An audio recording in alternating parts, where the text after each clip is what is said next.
अगर आप भी चाहते हैं नए वीडियो एवं नए ऑडियो देखने एवं सुनने के लिए तो हमारे Mohan mafia official top channel को सब्सक्राइब जरूर करें एवं बेल आइकन दबाना ना भूलें। म्यूजिक बाय संजय प्रेमी डीजे विकास रीगा सीतामढ़ी।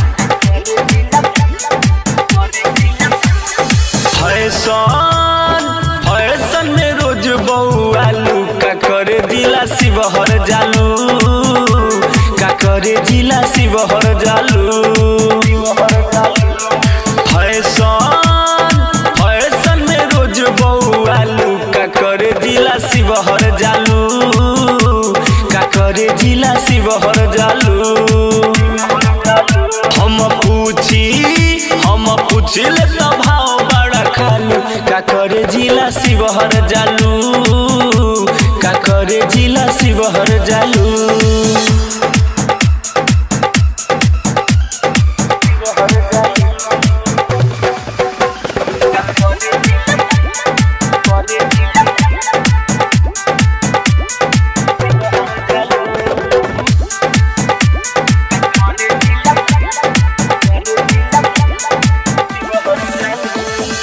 देखी के चढ़ल जवानी होखेला मन पानी पानी तोरे चक्कर में ये रानी हम सब कुमार अभिमानी बुझलो।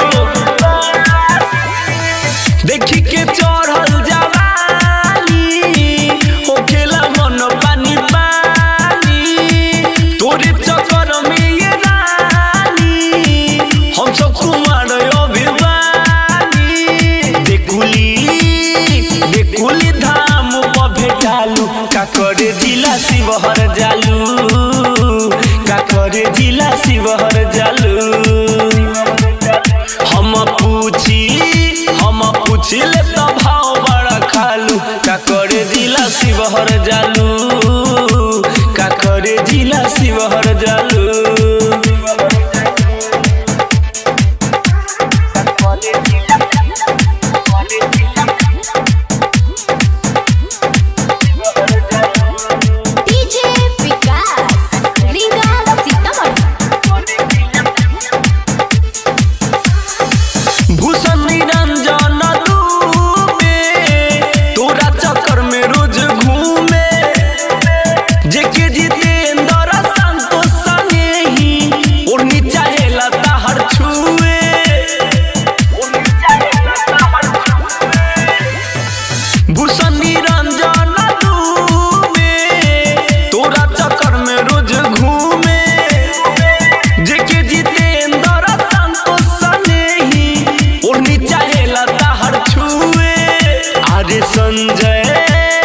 संजय श्याम के सुहालू का करे जिला शिवहर जालू का करे जिला शिवहर जालू।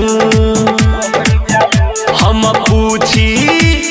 पूछिले तो भाव बड़ा खालू का करे जिला शिवहर जालू का करे जिला शिवहर जालू। फैशन में रोज बउआलू का करे जिला शिवहर जालू का करे जिला शिवहर जालू। हम पूछिले तो भाव बड़ा खालू का करे जिला शिवहर जालू का करे जिला शिवहर जालू। प्रेमी digital recording studio Sheohar. Contact 9304977188।